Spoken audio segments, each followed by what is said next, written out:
sering dijumpai dan tidak bisa dianggap penyakit biasa aja. Alergi juga dapat membahayakan nyawa manusia.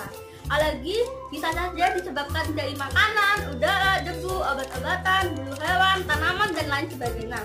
Alergi yang diderita oleh anak-anak akhir ini sering terjadi menjadi perhatian yang cukup serius karena berdampak buruk terhadap perkembangan pertumbuhan anak. Alergi yang diderita oleh anak itu bukannya disebabkan oleh faktor genetik saja, tetapi nutrisi dan lingkungan sangat mendominasi. Penyebab alergi sebagian besar diperantarai antibodi hemoglobin E yang ditemukan pada balita dengan predisposisi high delta untuk menghasilkan antibodi hemoglobin E secara berlebihan terhadap suatu respon normal. Aktivitas klinik gejala yang sama akan berbagai penyakit alergi yang berbeda menimbulkan kebingungan dalam menentukan jenis antigen yang berperan dan sensitifnya.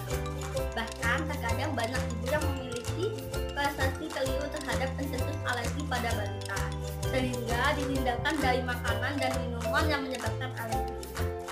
Nah, tanda dan gejala pada anak itu yaitu telinga gatal, langit-langit mulut juga gatal, mata memerah, berakhir gitu, dan kulitnya juga terasa gatal dan memerah. Perawatan yang harus dilakukan oleh keluarga yaitu 1. Segera jauhkan anak dari pemicu alergi, dan tujuannya untuk mengantisipasi agar gejalanya tidak semakin parah dan mengganggu si kecil. Contohnya seperti ibu menyadari bahwa anak itu mengalami gatal-gatal setelah mengkonsumsi udang. Yang kedua yaitu cari sumber pengganti kebutuhan zat gizi anak.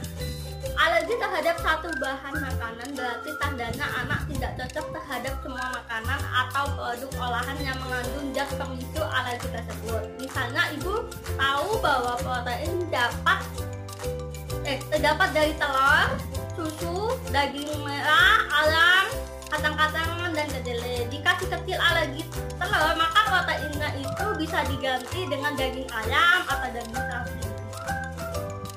Yang ketiga yaitu membuat daftar isi menu pengganti. Toleransi si kecil terhadap makanan yang disajikan karena alergi terhadap satu jenis bahan makanan terkadang terdapat disertai bahan makanan lainnya. Misalnya si kecil itu alergi ikan. Nah, dengan resiko alergi itu lebih besar terhadap bahan makanan laut lainnya seperti udang atau kerang.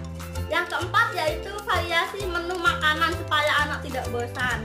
Membuat variasi menu dari daftar bahan makanan yang aman untuk si kecil dan sesuai dengan seleranya. Contohnya kalau ia tidak banyak makan sayuran, disajikan seperti kacang-kacangan untuk memenuhi kebutuhan vitamin dan mineralnya. Yang kelima yaitu konsultasi ke dokter. Gejala alergi makanan diabaikan tanpa penanganan yang tepat. Tumbuh kembang anak bisa terganggu. Jika ibu curiga bayi alergi makanan, sebaiknya dikonsultasikan pada